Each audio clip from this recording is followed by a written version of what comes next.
नमस्कार दोस्तों, स्वागत है आपका हमारे YouTube चैनल एडी एजुकेशन में। संविदा शिक्षक वर्ग 3 की आपकी क्लास चल रही है सामान्य हिंदी की, और उसमें टॉपिक है आपका हिंदी भाषा का विकास।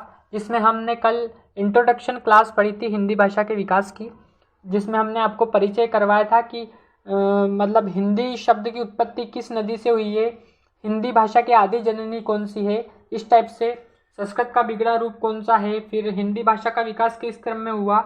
ठीक है, इस टाइप से हमने कल परिचय क्लास इंट्रोडक्शन क्लास ली थी। और आज हम बात कर लेते हैं अपभ्रंश की। ठीक है, अपभ्रंश की बात कर लेते हैं। तो अपभ्रंश का अर्थ क्या होता है? ऑब्जेक्टिव टाइप क्वेश्चन है ये। ठीक है, ऑब्जेक्टिव के रूप में पूछे जाते हैं। तो पहला प्रश्न यहाँ से हमारा बन जाता है कि अपभ्रंश का अर्थ होता है, या फिर अपभ्रंश का अर्थ क्या होता है। तो इसका अर्थ होता है पतन या बिगड़ा हुआ रूप। ठीक है, पतन यानी गिरना, और या फिर बिगड़ा हुआ रूप भी हम उसको कह सकते हैं। इसका कालखंड हमने कल भी बताया था, और एक प्रश्न यहाँ कालखंड से भी बनता है कि अपभ्रंश का कालखंड अर्थात अपभ्रंश का काल या समय क्या होगा। तो 500 ईस्वी से 1000 ईस्वी तक अपभ्रंश का कालखंड रहा। इसके प्रमुख कवि जो रहे वो है स्वयंभू। इसके प्रमुख कवि कौन है? स्वयंभू। ये हमने आपको कल बताया था, लेकिन इनके रचना के बारे में हमने आपको नहीं बताया था। इनकी रचना है पउम चरियू। ठीक है, स्वयंभू है प्रमुख कवि अपभ्रंश के, और इनकी जो रचनाएं हैं वो है पउम चरियू, जिसका अर्थ क्या होता है? उसका अर्थ होता है राम काव्य। पउम चरियू का अर्थ होगा राम काव्य। ठीक है, और इन्हें अपभ्रंश का वाल्मीकि भी कहा जाता है। तो आपका प्रश्न यहाँ से ऐसा बनता है ऑब्जेक्टिव टाइप कि अपभ्रंश का वाल्मीकि कहा जाता है। तो आपको आंसर लगाना है स्वयंभू। 4 ऑप्शन रहेंगे, उसमें एक ऑप्शन स्वयंभू भी रहेगा। तो आपको अपभ्रंश का वाल्मीकि किसे कहा जाता है? तो स्वयंभू को कहा जाता है। स्वयंभू सही आंसर लगाना है। अब अपभ्रंश का वाल्मीकि स्वयंभू को ही क्यों कहा जाता है? क्योंकि इन्होंने रचना की है पउम चरियू, और जिसका अर्थ क्या है? राम काव्य। और वाल्मीकि ने किसकी रचना की? रामायण की। इसलिए इनको अपभ्रंश का वाल्मीकि भी कहा जाता है। ठीक है, अगले प्रश्न पर चलते हैं। अगला प्रश्न आपका इस प्रकार आ सकता है कि प्रमुख कवि तो हो गए स्वयंभू, इसके अलावा भी कई प्रमुख कवि इनके और उनकी रचनाएं हैं। तो धनपाल इनके प्रमुख कवि के अंतर्गत आते हैं। उनकी रचनाएं भविष्यत। ठीक है, अब भविष्यत क्या है? तो एक प्रश्न यहां से ये बनेगा कि अपभ्रंश का पहला प्रबंध काव्य बताइए, या अपभ्रंश का पहला प्रबंध काव्य क्या था। तो आपको 4 ऑप्शन देंगे, और उसमें आंसर रहेगा सही एक ऑप्शन का, वो रहेगा भविष्यत। तो अपभ्रंश का पहला प्रबंध काव्य जो है भविष्यत है, और ये किसके द्वारा लिखा गया? तो धनपाल के द्वारा। उसके अलावा सरहपा, जिनकी रचना है चर्यापद, कणहपा दोहा-कोशी रचना आपने की, और पुष्पदंत ने महापुराण और जसहर जरियू नामक रचना की। तो इस प्रकार अपभ्रंश के ये प्रमुख कवि थे। ठीक है, और इससे कई प्रकार के प्रश्न जो बनते हैं हमने आपको बता दिए हैं। ठीक है, अगली बात कर लेते हैं। अब चलते हैं अवहट्ट पर।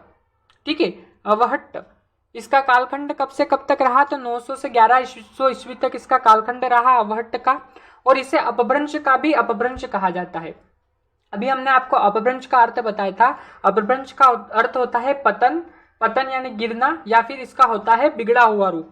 तो इसे अपभ्रंश का भी अपभ्रंश कहा जाता है। तो यहाँ एक प्रश्न बनेगा कि अपभ्रंश का भी अपभ्रंश किसे कहा जाता है? तो अवहट्ट को कहा जाता है। ठीक है, सही ऑप्शन रहेगा आपका अवहट्ट।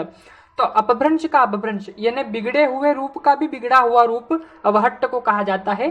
ठीक है, यानी अपभ्रंश का बिगड़ा हुआ रूप अवहट्ट है। इसके प्रमुख कवि की बात कर ले तो इसके प्रमुख कवि जो है आपके वो हैं विद्यापति। ठीक है, इनकी रचनाएं कौन सी है? तो कीर्तिलता, कीर्तिपताका, ये इनकी प्रमुख रचनाएं हैं, और ये विद्यापति प्रमुख कवि है। तो यहाँ पर रचनाएं आपसे पूछ लेंगे और कवि का नाम पूछ लेंगे, या फिर कवि पूछ लेंगे और उनकी रचनाएं ऑप्शन में दे देंगे। तो आपको सही आंसर लगाना है। तो विद्यापति की रचनाएं हैं कीर्तिलता, कीर्तिपताका। इसके अलावा भी कई प्रमुख कवि है, वो हैं आपके दामोदर पंडित। इनकी जो रचना है उक्ति व्यक्ति प्रकरण है। इसके अलावा अब्दुल रहमान, इनकी जो रचनाएं हैं वो है संदेश रासक, और ज्योतिश्वर ठाकुर, इनकी रचना जो है वर्ण रत्नाकर। अब एक प्रश्न यहाँ से यह बनता है कि मैथिल कोकिल किसे कहा जाता है? क्या प्रश्न बनेगा कि मैथिल कोकिल किसे कहा जाता है? ऑब्जेक्टिव टाइप प्रश्न बनेगा।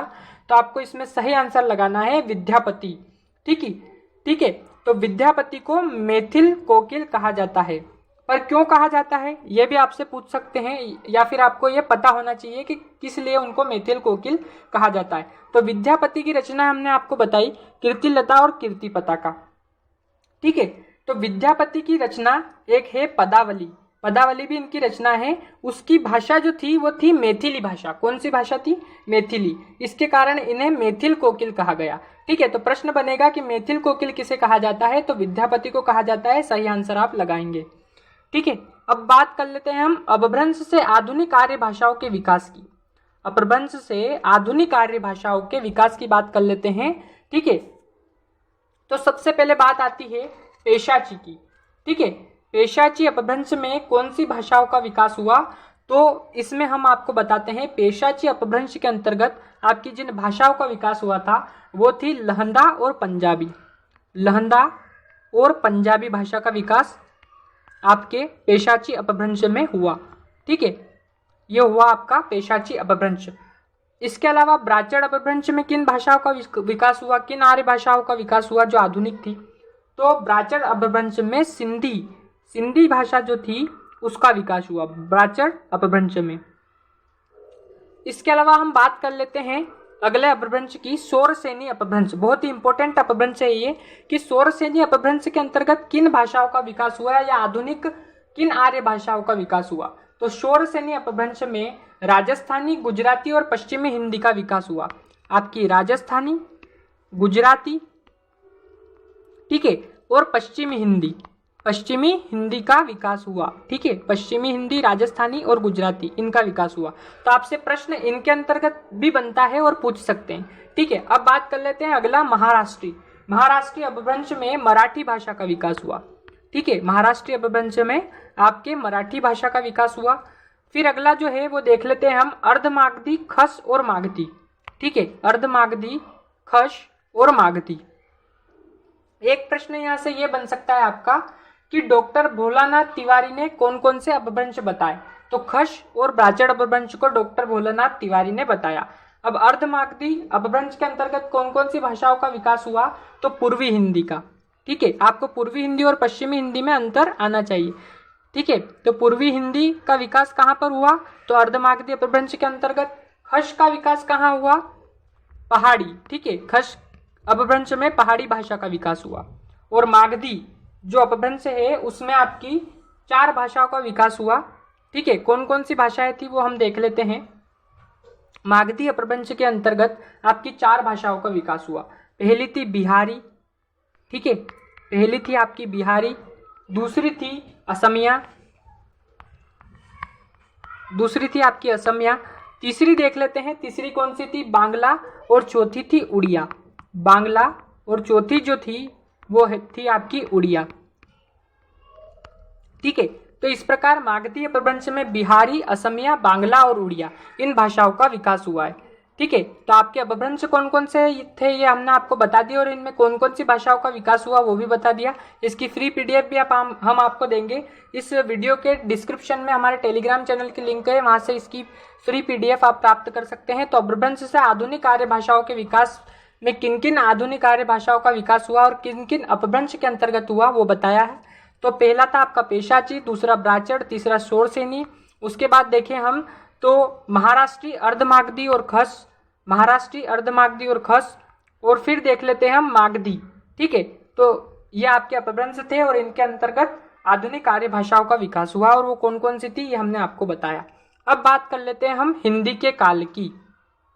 ठीक है, अब बात कर लेते हैं हम हिंदी के काल की। तो हिंदी का काल 1100 ईस्वी से था और हिंदी के काल को 3 भागों में विभाजित किया गया, प्राचीन हिंदी, मध्यकालीन हिंदी और आधुनिक हिंदी। तो प्राचीन हिंदी का कालखंड जो था आपका वो था 1100 ईस्वी से 1400 ईस्वी, मध्यकालीन हिंदी का था 1400 से 1850 ईस्वी, और आधुनिक हिंदी का जो कालखंड रहा वो 1850 ईस्वी से अब तक चल रहा है। यानी कि हम जो हिंदी बोल रहे हैं वो आधुनिक हिंदी है। ठीक है, 1850 ईस्वी से अब तक आधुनिक हिंदी का विकास हुआ है या उनका काल रहा है। ठीक है, अब इसके अंतर्गत एक बात आ जाती है कि प्राचीन हिंदी, मध्यकालीन हिंदी और आधुनिक हिंदी के अंतर्गत हम ब्रज भाषा, अवधी भाषा और खड़ी बोली को किस प्रकार देखते हैं। तो बात कर लेते हैं प्राचीन हिंदी, मध्यकालीन हिंदी और आधुनिक हिंदी के अंतर्गत ब्रज भाषा का विकास कैसे हुआ, अवधी भाषा का विकास कैसे हुआ और खड़ी बोली का विकास कैसे हुआ। तो प्राचीन हिंदी के अंतर्गत ब्रज भाषा को देखें तो इसमें ब्रज भाषा का सबसे प्राचीनतम उपलब्ध ग्रंथ जो था वो था आपका प्रद्युम्न चरित। ठीक है, कौन सा था?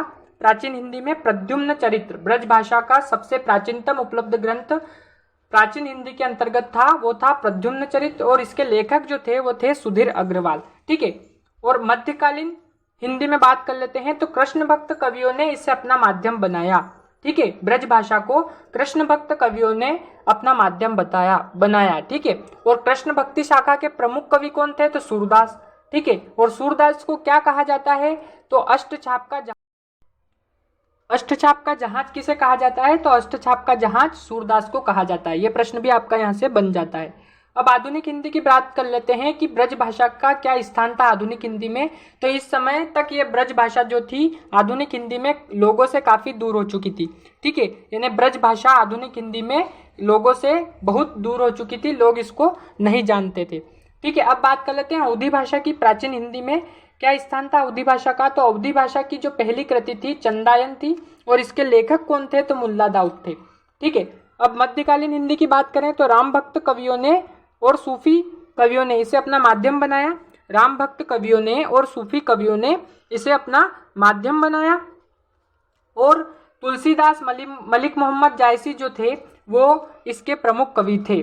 ठीक है। और यहाँ से एक प्रश्न ये भी निकल कर आता है कि राम भक्ति शाखा के प्रमुख कवि कौन थे? तो राम भक्ति शाखा के आपके जो प्रमुख कवि थे वो थे तुलसीदास। ठीक है। और आधुनिक हिंदी में अवधी भाषा का क्या स्थान था? तो इस काल में अवधी भाषा भी लोगों से काफी दूर हो चुकी थी, यानी अभी जो हिंदी चल रही है इसमें भी अवधी भाषा लोगों से काफी दूर हो चुकी है। अब खड़ी बोली की बात कर लेते हैं। तो खड़ी बोली की बात करते हैं हम प्राचीन हिंदी में, तो इसे अमीर खुसरो, सूफी कवि, नाथ तथा सिद्धों ने अपना माध्यम बनाया था। ठीक है। तो आपका प्रश्न पूछ सकते हैं ऐसा कि खड़ी बोली को किसने अपना माध्यम बनाया? तो उसमें ऑप्शन रहेगा अमीर खुसरो, या फिर आपका ऑप्शन रह सकता है सूफी कवि, कोई नाम दे देंगे सूफी कवि का, या फिर आपका नाथ तथा सिद्धों ने, इस प्रकार का ऑप्शन भी दे सकते हैं। तो खड़ी बोली को अमीर खुसरो, सूफी कवि, नाथ तथा सिद्धों ने अपना माध्यम बनाया प्राचीन हिंदी में। ठीक है। मध्यकाल में इसके जो प्रमुख कवि कौन कौन थे? तो वो थे गुरु नानक, कबीर, दादू मलुकदास ने इसे अपना माध्यम बनाया था मध्यकालीन हिंदी में। ठीक है। और आपके आधुनिक हिंदी में ब्रज तथा अवधी भाषा का स्थान खड़ी बोली ने लेना प्रारंभ कर दिया था, और फिर इसके अंतर्गत युग प्रारंभ हुए। कौन कौन से युग प्रारंभ हुए? तो आप पढ़ेंगे भारतेंदु युग, द्विवेदी युग, छायावाद युग, इस प्रकार के युग प्रारंभ हो गए थे। ठीक है। तो ये आपके प्राचीन हिंदी, मध्यकालीन हिंदी और आधुनिक हिंदी में हमने आपको बताया कि ब्रज भाषा का क्या स्थान था, अवधी भाषा का क्या स्थान था और खड़ी बोली का क्या स्थान था। तो इस प्रकार आपके प्रश्न इन तीनों हिंदी के काल से भी बन सकते हैं, और प्राचीन हिंदी का क्या काल था, मध्यकालीन हिंदी का क्या काल था, आधुनिक हिंदी का क्या काल था। ठीक है। इनमें ब्रज भाषा का क्या स्थान था, इनके प्रमुख कवि, उनकी रचनाएं, अवधी भाषा का क्या स्थान था, इनके प्रमुख कवि, उनकी रचनाएं, खड़ी बोली का क्या स्थान था, उनके प्रमुख कवि, उनकी रचनाएं। इस प्रकार आपसे प्रश्न पूछ सकते हैं। तो ये अपनी आज की क्लास यहीं पर समाप्त होती है। इसकी फ्री पीडीएफ आपको प्राप्त होगी। वीडियो के डिस्क्रिप्शन में एक लिंक है, वहां से टेलीग्राम ज्वाइन करके फ्री पीडीएफ प्राप्त कर सकते हैं। तो बने रहिए हमारे साथ और देखते रहिए हमारा यूट्यूब चैनल एडी एजुकेशन। धन्यवाद।